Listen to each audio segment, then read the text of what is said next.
قیامت ہوگی تو پکار مچے گی، رجب کے ماننے والے کہاں ہیں؟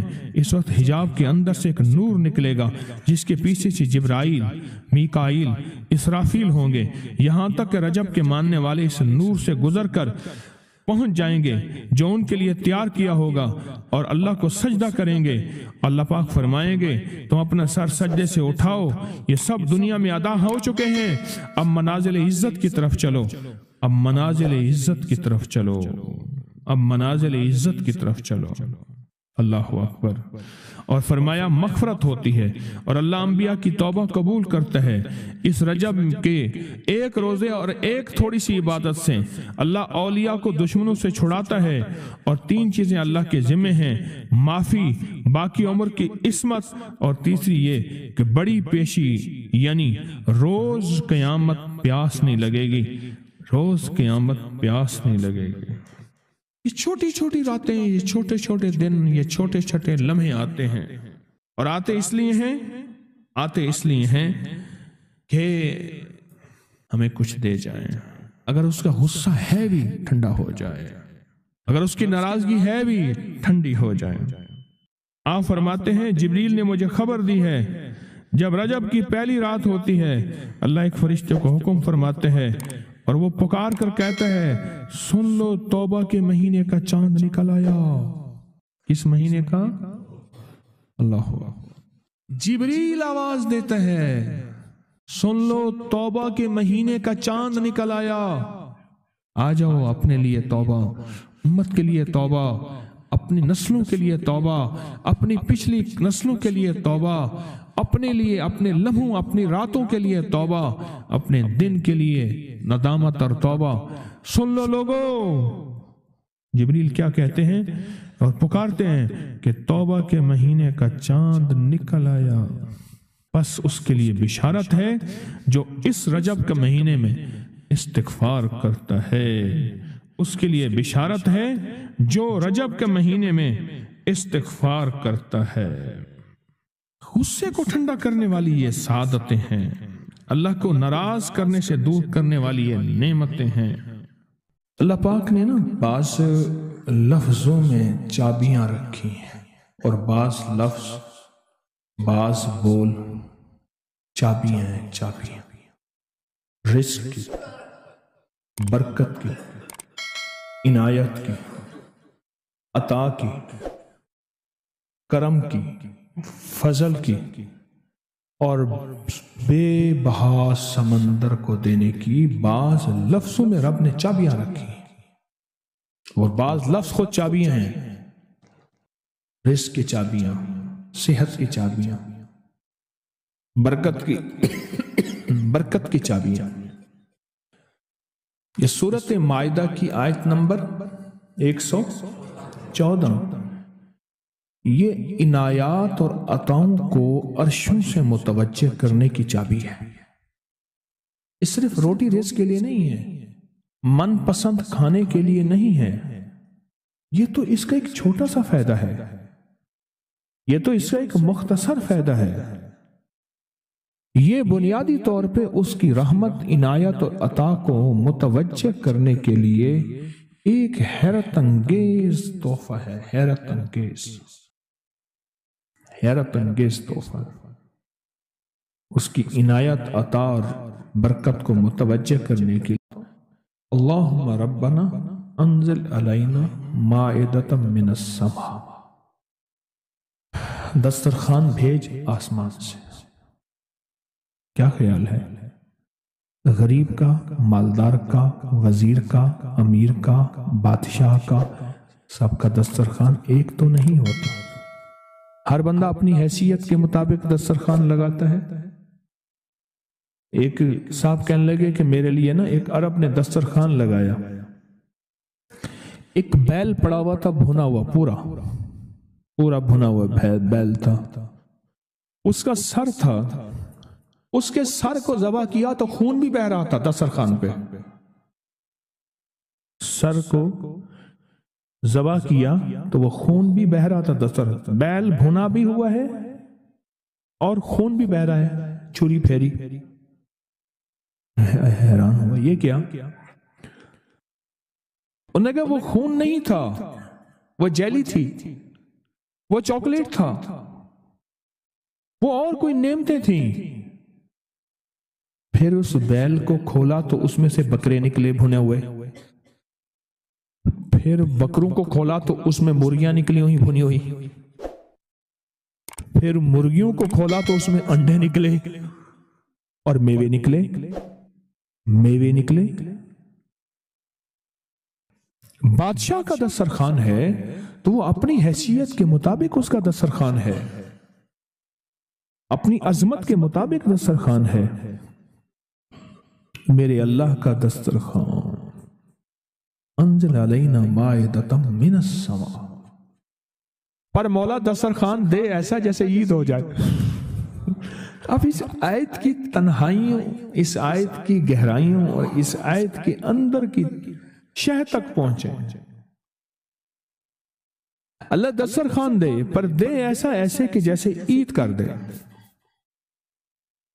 آپ اللہ سے مانگتے ہیں تو اللہ سے اللہ کے مطابق مانگے۔ میرے رب کی جتنی عظمت ہے، وقار ہے، شان و شوکت ہے، میرے رب کی جتنی طاقت قوت ہے، اس کے مطابق مانگے، اس کے مطابق مانگے۔ کیا خیال ہے؟ یہ آیت اصل میں دسترخوان کے لیے ہے، اور دسترخوان سے مراد یہ کھانا نہیں، دسترخوان سے مراد دونوں دسترخوان ہیں، رزق روحانی اور رزق جسمانی، دونوں دسترخوان جو میرے رب کے پسندیدہ دسترخوان ہے، رزق روحانی بھی اور رزق جسمانی بھی۔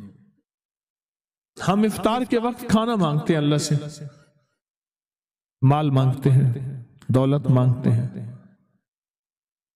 کیوں اتنی تھوڑی چیز مانگتے ہیں؟ اللہ سے رزق روحانی کیوں نہیں مانگتے؟ اور جنہوں نے رزق روحانی مانگا تھا، ایک اللہ والے تھے، ان کے خلیفہ تھے، تو فوت ہو گئے تو ان کے خط اٹھائے گئے، خط اٹھائے گئے، اپنے مرشد کو خط لکھتے تھے، اور مرشد کا مزاج تھا اسی خط پہ 2 لفظوں میں جواب لکھ کے بھیج دیتے تھے، 2 لفظوں میں جواب لکھ کے بھیج دیتے تھے اسی خط۔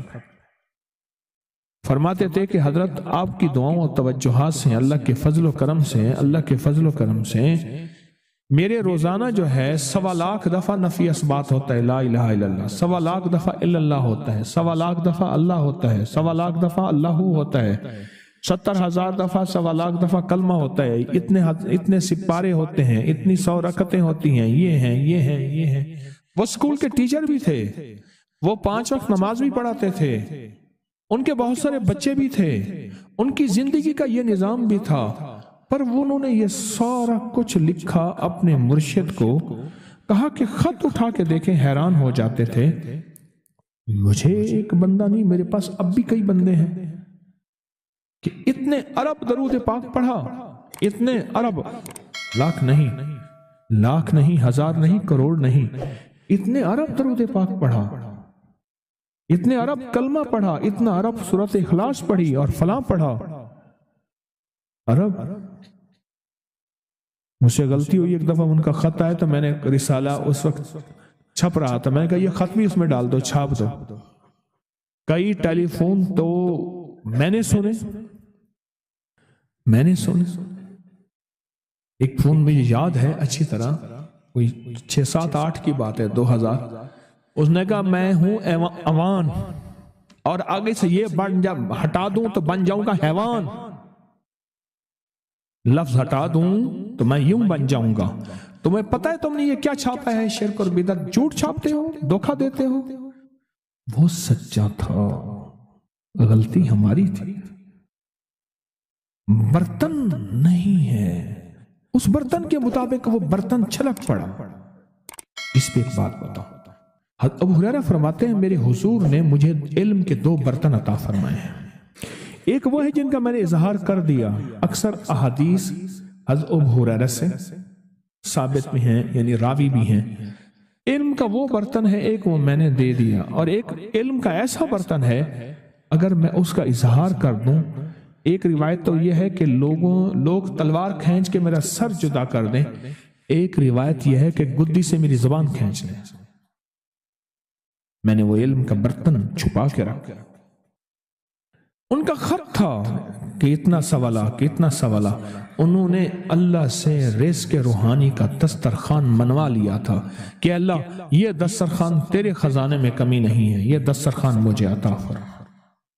رزق روحانی کا دسترخوان اللہ نے منوا لیا تھا، اللہ سے منوا لیا تھا، اللہ سے منوا لیا تھا۔ آپ اس آیت کے ذریعے اللہم ربنا، میں نے ایک عرض کیا تھا جن دعاؤں سے پہلے ربنا اور اللہم آئے، جن دعاؤں سے پہلے ربنا اور اللہم آئے، ان دعاؤں کی قبولیت، محبوبیت، مقبولیت، تاثیر، کمال بہت اور دعاؤں سے بہت زیادہ آگے ہے۔ اس دعا میں اللہم آئے ربنا انزل علینا مائدۃ من السماء تکون لنا عید، مولا دسترخوان بھیج آسمان سے، مولا دسترخوان بھیج آسمان سے، دسترخوان بھیج آسمان سے، اور ایسا دسترخوان آسمان سے بھیج جو تیری شان کے مطابق ہو، پھر آپ کی نسلوں میں رزق، دولت اور صحت، برکت، اور پھر کمال سوچ نہیں سکتے کہ علم کے خزانے، روحانیت کے خزانے، ذکر، تسبیحاں، سجدے، عبادات۔ اچھا، ہمارے ہاں عبادات میں ایک وہ عبادات ہیں جو ہم کرتے ہیں اور یہ بالکل ٹھیک ہے، نفل، اشراق، چاشت، اوابین، تلاوت، تسبیحات۔ ایک لمحہ بندے پہ ایسا آتا ہے اس کی ظاہری عبادات مخفی ہو جاتی ہیں، اور یہ ہر کسی پہ نہیں آتا۔ امام مالک پہ آیا تھا کہ وہ پھر گھر میں بند ہو کے رہ گئے تھے، گھر میں بند ہو کے رہ گئے تھے، پھر جنازہ وہیں سے نکلا تھا، وہ کتنے سال گھر سے باہر نہیں نکلے۔